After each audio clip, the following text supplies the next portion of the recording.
No so no నేనేమంటానంటే నరసింహరావు గారు ఇది see I'm very it is a very serious matter. అదే it is sir. Very serious matter.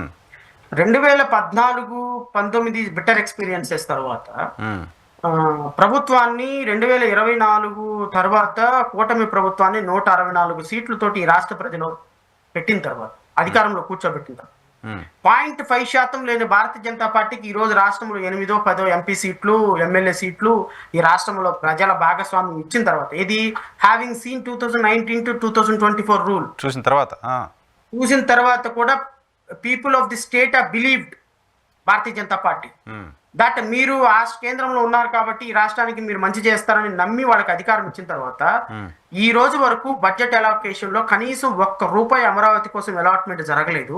కేవలం అప్పుగా మాత్రం రికమెండ్ చేసి అప్పు ఇప్పిస్తున్నారు అంటే ఈ రాష్ట్ర ప్రజలు సిగ్గుపడాల్సిన పని లేదా?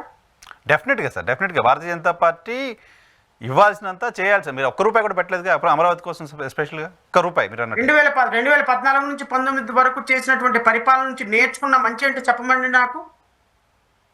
పక్కన ఉన్న బీహార్ రాష్ట్రానికి 59,600 కోట్ల రూపాయలు అమౌంట్ ఇచ్చారే బీహార్ డెవలప్మెంట్ కి. అమరావతి డెవలప్మెంట్ కి ₹5 ఇవ్వరా? ₹5 గ్రాంట్ ఇవ్వరా? ఎక్కడ బుల్లెట్ ట్రైన్ సార్? ఈ రోజు బుల్లెట్ ట్రైన్ వేయటం మొదలు పెట్టుకుంటే it will take at least 10 years. 1000 కోట్ల రూపాయలు పెట్టుకుని కూర్చుంటే ఆ ప్రాజెక్ట్ కంప్లీట్ అయిపోయే లోపు 3 సంవత్సరాల తర్వాతే మీ ముగ్గురు పేరుపోయి ఇండియా దాటి ఎక్కడో ఉంటారు. ఎక్కడ? ఆంధ్రప్రదేశ్ మూలాలను కూడా తాకనీరు మిమ్మల్ని. అంత దుర్మార్గాలు చేస్తున్నారు ఈ కూటమి ప్రభుత్వం. అంతగా నాశనం చేసింది రాష్ట్ర ప్రజలను చేస్తున్నారు. గత 11 నెలల్లో ఈ రోజు రాష్ట్రంలో 1,20,000 కోట్ల రూపాయలు అప్పు చేసి రాష్ట్ర ప్రజలకి కనీసం ప్రజల ఎవ్వరికి కూడా ఉపాధి లేకుండా చేస్తున్నారు. మట్టి దోపిడీ, ఇసుక దోపిడీ, మద్యం దోపిడీ, ప్రాజెక్టుల దోపిడీ, రాష్ట్రంలో ఉన్న ప్రతి ఒక్క సహజ వనరుల మొత్తాన్ని దోచుకోమని అవుట్ రేట్ సేల్ కి ఇచ్చేసారు సార్. ఎమ్మెల్యేల అవినీతి పైన చాలా వార్తలు వింటున్నాం సార్. సో చంద్రబాబు నాయుడు గారు కొంతమందిని పిలిచి మందలించడం చూస్తున్నాం. కొన్ని తెలుగుదేశం పార్టీ మీడియాలోనే వార్తలు రావడం చూస్తున్నాం. ఏం చేస్తారు చెప్పండి? మీరు గవర్నమెంట్ నుంచి డబ్బులు ఇవ్వరు వాళ్ళకి. గవర్నమెంట్ నుంచి దోచుకునే అవకాశం మరి ఎమ్మెల్యేలకి గవర్నమెంట్ సహజ వనరులు దోచుకోక వాళ్ళు ఎక్కడి నుంచి దోచుకుంటారు? వాళ్ళకి మరి వాళ్ళు ఆవు గట్టెని మేస్తే దూడ చేలో మేస్తా, ఆవు కూడా దూడ కూడా చేలోనే మేస్తుంది. వాళ్ళు భూములు అమ్మేస్తున్నారు, వీళ్ళు కాన్స్టెన్సీని చేస్తున్నారంటారా? మరి ఇప్పుడు ఏటీఎం, పోలవరం ఏటీఎం పలానా వాళ్ళకి ప్రాజెక్టులు ఇచ్చి జగన్మోహన్ రెడ్డి ప్రభుత్వం 100 కోట్ల రూపాయలు దోచుకుంది అని చెప్పిన వాళ్ళు మళ్ళీ వాళ్ళ దగ్గర డబ్బులు తీసుకొని వాళ్ళకే ఇస్తారు. ఆదాని 1,670 కోట్ల రూపాయలు జగన్మోహన్ రెడ్డికి ఇచ్చాడు, వీడు లంచగొండి అంటారు, మళ్ళీ ఆదానికే ఇస్తారు.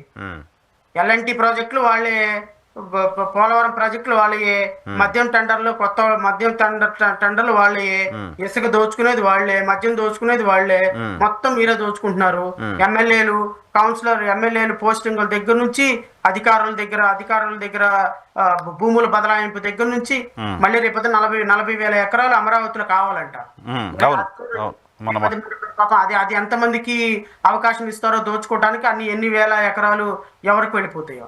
ఈ రాష్ట్ర ప్రభుత్వం వచ్చిన తర్వాత మీ మనస్సాక్షిగా ఇది చాలా అద్భుతంగా జరిగింది అని ఒక్కటి చెప్పండి నరసింహరావు గారు. మీరు ఒక్క ప్రోగ్రాం చెప్పండి. తెలుగుదేశం నాయకులే, తెలుగుదేశం కార్యకర్తలే మొక్కం మీద ఉమ్మేస్తున్నారు వీళ్ళని పల్లెటూరులు. ఇంతే, అవునా? మొక్కం మీద ఉమ్మేస్తున్నారు తెలుగుదేశం నాయకులే, తెలుగుదేశం కార్యకర్తలే. ఈ ప్రభుత్వానికి ఎందుకు ఓటేసామా అని. ఎందుకు అవినీతి సార్, అంత అవినీతి. ప్రజలకి ఏది దొరకటంలా. మట్టి అమ్ముకుంటున్నారు, ఇసుక అమ్ముకుంటున్నారు, మైనింగ్, అంతా ఇష్టం వచ్చినట్టు మైనింగ్. తెలుగుదేశం వాళ్ళ మీదే డబ్బులు ఇప్పితే తెలుగుదేశం వాళ్ళే కేసులు పెట్టుకుంటున్నారు. కొన్ని పోస్టులు కూడా పెడుతున్నారు. ఎన్ఆర్ఐస్ కొంతమంది పోస్టులు చూసాను. ఎన్ఆర్ఐ కాదు, ఇప్పుడు ఫర్ ఎగ్జాంపుల్ మీరు తెలుగుదేశం మైనింగ్ మీరు డబ్బులు అడిగారు, ఇవ్వలేదు, మీ మీద కేసు పెట్టి లోపలేస్తున్నారు. తెలుగుదేశం సపోర్టర్లుగా ఉన్న బిజినెస్ మ్యాన్లు డబ్బులు ఇకపోతే వాళ్ళ మీద కేసులు పెడుతున్నారు. ఈవెన్ ప్రతిపక్షాల మీద పెట్టారంటే అదొక పద్ధతి. సో వీళ్ళ పరిస్థితి ఎలా తయారైంది అంటే, ఎమ్మెల్యే పరిస్థితి, ఎంపీల పరిస్థితి ఎలా తయారైందంటే అందిన కాడకి దోచుకోవటం. ఈ ప్రభుత్వం ఉంటుందో సస్తుందో మళ్ళీ తెలియదు, మళ్ళీ ఎవరు ముఖ్యమంత్రి అవుతారో తెలియదు, ఎవరు ఎలా అవుతారో తెలియదు. ఉన్నంత వరకు దోచుకుందాం. ఖచ్చితంగా నాకు తెలిసి అతి కొద్ది రోజుల్లో చాలా సీరియస్ రిప్లికేషన్స్ వస్తాయి. ఖచ్చితంగా అధికార మార్పిడి జరుగుతుంది. ఏంటి సార్ చంద్రబాబు పెద్దబాబు డిబేట్ క్లోజ్ చేద్దాం డిబేట్ క్లోజ్ చేద్దాం అంటే బాంబులు వేస్తున్నారు మీరు. చంద్రబాబు పెద్దబాబు అయ్యే అవకాశం ఉంది. ఆహా, మధ్యలో ఇంకో బాబు ఉన్నాడు కదా. ఆ మధ్యలో బాబు పెద్దబాబు అయ్యే అవకాశం ఉంది. ఓహో, ఓకే. పెద్దబాబు అయ్యా పెద్దబాబుని కాళ్ళు పట్టుకుని లాగి ఈ చిన్నబాబు బుల్లిబాబు పెద్దబాబు అయ్యే అవకాశం ఉంది. సో పెద్దబాబు చిన్నబాబు అయ్యే అవకాశం ఉంది. There are so many bobs will change they positions. అది త్వరలో ఖచ్చితంగా రాష్ట్రంలో మీకు మళ్ళీ మసాలా దొరుకుద్ది, మళ్ళీ మీకు ఫుల్ మసాలా దొరుకుద్ది. సో మాలాంటి వాళ్ళకి మళ్ళీ నోటి దురద కొంచెం మా జోస్యం ఫలించిందని ఆనందపడే రోజులు వస్తాయి ఖచ్చితంగా. రాష్ట్ర ప్రజలకి మీరు ముందు నుంచి చెప్తున్నారు చాలా కాన్ఫిడెంట్ గా.